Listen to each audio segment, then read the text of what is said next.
Louvado seja nosso Senhor Jesus Cristo, para sempre seja louvado. Meu querido e amado irmão, minha querida e amada irmã, peço que já comece esse vídeo dando um like, dá uma curtida no vídeo, para que o vídeo seja indicado pelo próprio algoritmo do YouTube para outras pessoas. Hoje, 22 de agosto, nós, da Igreja Católica, celebramos a Bem-aventurada Virgem Maria, Rainha. Maria como Rainha.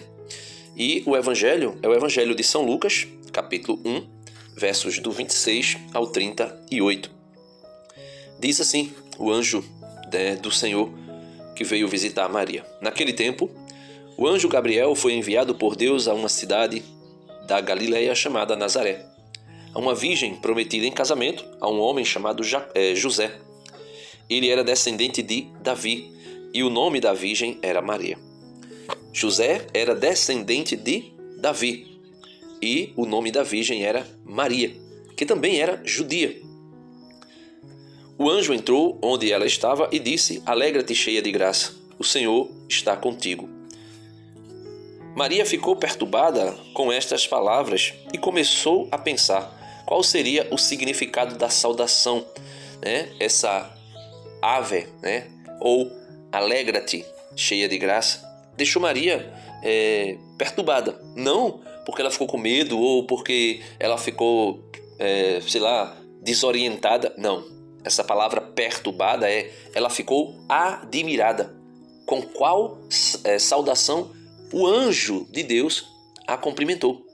Por quê? Porque o mais natural é que o menor honre o maior. E na perspectiva humana, na perspectiva, vamos dizer assim, que natural, seria Maria saudar o anjo, na perspectiva natural. Porém, na ordem da graça, Maria foi tão acumulada de graça, e como a Igreja Católica vai dizer, que ela é a maior no céu de todas as criaturas. Ela está acima de todas as criaturas. Nosso Senhor Jesus Cristo disse uma vez que dos homens nascidos de mulher, ninguém seria maior do que João.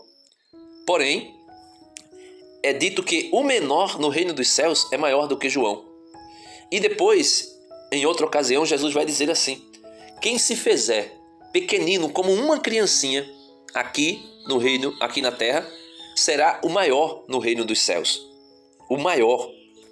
Então, em sua humildade, ela vai ficar perturbada, ou seja, admirada com aquela saudação. E ela vai dizer: eis aqui a escrava do Senhor. Quando ela diz eis aqui a escrava do Senhor, logo ela se coloca menor do que todas as criaturas. Só que na verdade ela é acumulada de graça. E ela, ao se tornar menor do que todas as criaturas, aqui na terra, no céu, ela é a maior de todas as criaturas. Até mesmo maior do que o mais glorioso anjo que nós possamos imaginar. O anjo entrou onde ela estava e disse: Alegra-te, cheia de graça, o Senhor está contigo. Maria ficou perturbada com estas palavras e começou a pensar qual seria o significado desta saudação. O anjo então disse-lhe: Não tenhas medo, Maria, porque encontrastes graça diante de Deus. Eis que conceberás e darás à luz um filho, a quem porás o nome de Jesus. Ele será grande, será chamado Filho do Altíssimo, e o Senhor Deus lhe dará o trono de seu pai Davi. Aqui, meus irmãos, é onde entra, vamos dizer assim, que a porta de entrada de nós católicos celebrarmos Maria como rainha. E por que isso? Veja, ele reinará, versículo 32 do Evangelho de hoje, São Lucas, capítulo 1, versículo 32. Ele será grande, será chamado Filho do Altíssimo, e o Senhor Deus lhe dará o trono de seu pai Davi. Ele reinará para sempre sobre os descendentes de Jacó, e o seu reino não terá fim. Maria perguntou ao anjo: como acontecerá isso se eu não conheço homem algum? Então, veja, o filho de Maria, Jesus Cristo, receberá o trono do rei Davi e ele reinará para sempre. E por que a Igreja Católica chama Maria de rainha, rainha dos céus? Se Jesus é rei, logo a sua mãe é rainha. Se Jesus é rei, não existe nada que impeça que a Virgem Maria seja reconhecida como rainha e a rainha mãe. Veja, em outras culturas isso não acontece, mas na cultura judaica, na cultura do povo de Israel, veja o que vai acontecer. No Antigo Testamento, especialmente nos livros dos Reis e Crônicas, aparece a figura da rainha mãe. É comum que, ao apresentar um novo rei de Judá, o Reino do Sul, principalmente, a Escritura cite o nome da mãe dele. Isso está ligado à figura de, em hebraico, Gebiar, em hebraico, que significa senhora ou grande dama, traduzida como rainha-mãe. Diferente de outras culturas, em Israel, a esposa do rei não era chamada de rainha, mas sim a mãe do rei reinante. Então, em outras culturas, quem era chamada de rainha era a esposa do rei. Só que na cultura de Israel, quem era chamada de rainha ou rainha-mãe era a mãe do rei reinante. E aqui estão alguns exemplos. Por exemplo, primeiro livro dos Reis, capítulo 2, 19, vai dizer: Betsabeia, mãe de Salomão, ocupa posição de honra. Veja, ipsis litri, abre aspas, para 1 Reis 2, 19.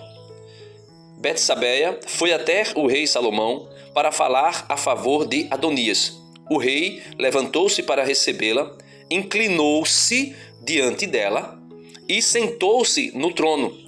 Mandou colocar um trono para a mãe do rei e ela se sentou à sua direita. É por isso que muitas vezes você vai ver imagens de Nossa Senhora sentada à direita de Jesus. Veja, Jesus sentou à direita do Pai nos céus. E Maria é representada como estando sentada à direita do Filho que reina para sempre. O descendente de Davi, o descendente do trono de Davi, que reina para sempre.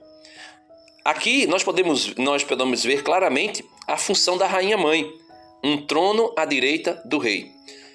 Outro exemplo, 1 Reis 14, 21, a mãe de Roboão é citada. Roboão, filho de Salomão, reinou em Judá. Sua mãe chamava-se Naama, a Amonita. 1 Reis 15, 2, a mãe de Abias. Ele reinou 3 anos em Jerusalém. Sua mãe chamava-se Maacá, filha de Absalão. 1 Reis 15, 10, a mãe de Asa, o rei Asa, reinou 41 anos em Jerusalém. Sua mãe chamava-se Maacá, filha de Absalão. 2 Reis 12, 2, a mãe de Joás. Joás tinha 7 anos quando começou a reinar. Reinou 40 anos em Jerusalém. Sua mãe chamava-se Sebia de Bersabeia. 2 Reis 14, 2, a mãe de Amazias tinha 25 anos quando começou a reinar e reinou 29 anos em Jerusalém. Sua mãe chamava-se Jeodã de Jerusalém. 2 Reis 15, 2, a mãe de Azarias ou Uzias tinha 16 anos quando começou a reinar e reinou 52 anos em Jerusalém. Sua mãe chamava-se Jecolia de Jerusalém. 2 Reis 15, 33, a mãe de Jotão tinha 25 anos quando começou a reinar e reinou 16 anos em Jerusalém. Sua mãe chamava-se Jerusa, filha de Sadoc. 2 Reis 18, 2, a mãe de Ezequias tinha 25 anos quando começou a reinar e reinou 29 anos em Jerusalém. Sua mãe chamava-se Abia, filha de Zacarias. 2 Reis 22, 1, a mãe de Josias. Josias tinha 8 anos quando começou a reinar e reinou 31 anos em Jerusalém. Sua mãe chamava-se Gedida, filha de Adaías de Boscate. Em resumo, meus irmãos, em quase todos os relatos da entronização dos reis de Judá, o nome da mãe é mencionado acompanhando o nome do rei que está sendo entronizado. A exceção é o reino do norte, chamado Israel, onde raramente se cita a mãe do rei. O texto mais claro sobre a dignidade da rainha-mãe é o texto de 1 Reis 19, com Betsabeia, a mãe do rei Salomão. E aí nós podemos ver claramente que a igreja tem os seus fundamentos para celebrar Maria como rainha do céu e da terra, porque ela está sentada à direita do seu Filho Jesus Cristo, que é aquele que, segundo o Evangelho de hoje, Lucas 1, 32 e 33, ele será grande, será chamado Filho do Altíssimo, e o Senhor Deus lhe dará o trono do seu pai Davi. Ele reinará para sempre sobre os descendentes de Jacó, e o seu reino não terá fim. É por isso que ela reina com o seu filho, como rainha-mãe, e o reino de Maria, junto com Cristo, o reinado de Maria, junto com Cristo, que é o Rei eterno da casa de Davi, não acabará jamais. Versículo 34, Maria perguntou ao anjo: como acontecerá isso se eu não conheço homem algum? O anjo respondeu: o Espírito Santo virá sobre ti e o poder do Altíssimo te cobrirá com sua sombra. Por isso, o menino que vai nascer será chamado Santo, Filho de Deus. Também Isabel, tua parenta, concebeu um filho na velhice. Este já é o 6º mês daquela que era considerada estéril, porque para Deus nada é impossível. Maria então disse: eis aqui a serva do Senhor, faça-se em mim segundo a tua palavra. E o anjo retirou-se. Quando Maria diz: eis aqui a escrava, a serva do Senhor, faça-se em mim segundo a tua palavra, se concretiza em Maria as palavras de Jesus, que Jesus iria dizer futuramente, mas de maneira prévia já acontece na vida dela. Aquela ou aquele que se fizer menor aqui na terra, ou seja, que se tornar como uma criancinha dessa, será o maior no reino dos céus. Aí eu queria que alguém pudesse me mostrar na terra quem foi mais humilde e mais cheia de honra aqui na terra do que Maria. E por isso ela é a maior criatura no reino dos céus.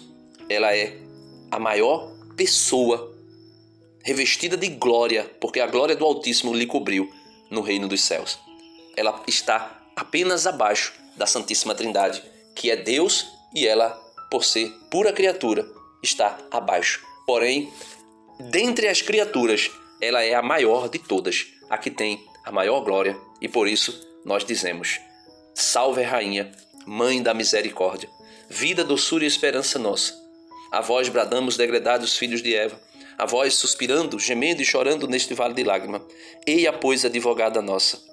E aí nós podemos dizer sem medo: salve, Rainha, salve, Rainha, Rainha do céu e Rainha da terra. Deus abençoe você e até amanhã, se Deus quiser. Amém.